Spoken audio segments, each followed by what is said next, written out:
L'école primaire de Néma était étrange. Pas à cause de son architecture, pourtant vieillotte, pas à cause de ses fenêtres toujours voilées ou de ses couloirs trop longs pour la taille du bâtiment. Non, ce qui troublait, c'étaient les enfants. Ils n'étaient pas méchants, pas violents. Mais ils savaient des choses qu'ils n'auraient jamais dû savoir. Une institutrice récemment arrivée, Madame Hélène, l'a compris le jour où une fillette de 6 ans a récité un poème. Jamais enseigné. Un poème écrit en 1914 par un élève de cette même école. Un poème disparu dans l'incendie des archives. Hélène l'a reconnu.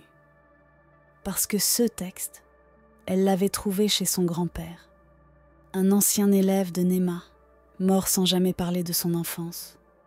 À partir de là, elle a commencé à observer les enfants. Certains se réveillaient d'une sieste en murmurant des noms anciens. D'autres traçaient à la craie des symboles religieux oubliés.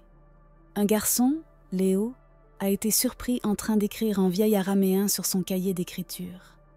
Et quand Hélène a demandé qui lui avait appris ça, il a simplement répondu « C'est la petite voix dans la craie ». La nuit, des parents racontaient que leurs enfants se levaient pour parler dans leur sommeil, à quelqu'un d'invisible. Et chaque matin, à l'école, les mêmes enfants ne se souvenaient de rien. Mais leurs yeux semblaient avoir vieilli. Un jour, Hélène a trouvé une cassette audio dans une vieille boîte de classe. Étiquette illisible. Elle l'a glissée dans un vieux lecteur. Au début, un grésillement, puis des voix d'enfants. Ils récitaient l'appel. Présent, présent, présent. Puis une voix profonde. Absent. Et là, un silence. Long, oppressant. Jusqu'à ce qu'un enfant murmure, à peine audible. Il est revenu. Hélène a arrêté la cassette. Mais le soir même, elle l'a entendu jouer toute seule, depuis le bureau fermé à clé. Le lendemain, un élève a disparu. Le petit Théo. Sa chaise était vide, mais personne ne s'en inquiétait. Sauf Hélène. Quand elle a prononcé son nom à voix haute dans la classe, les autres élèves ont simplement répondu « Il est là, madame. Il est juste ailleurs. » Elle a tenté d'alerter la direction. On l'a convoquée. On l'a mise en congé d'office pour épuisement nerveux. Mais la veille de son départ, elle est retournée une dernière fois dans la salle de classe. Et là, dans le tiroir de son bureau, elle a trouvé un cahier. Avec une écriture tremblante. Signé Théo.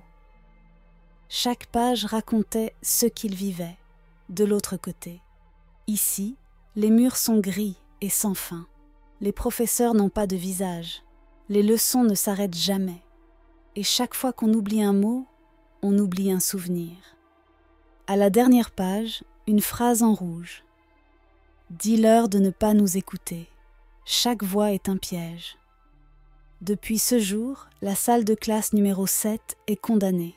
Mais parfois, à la récréation, on entend des rires.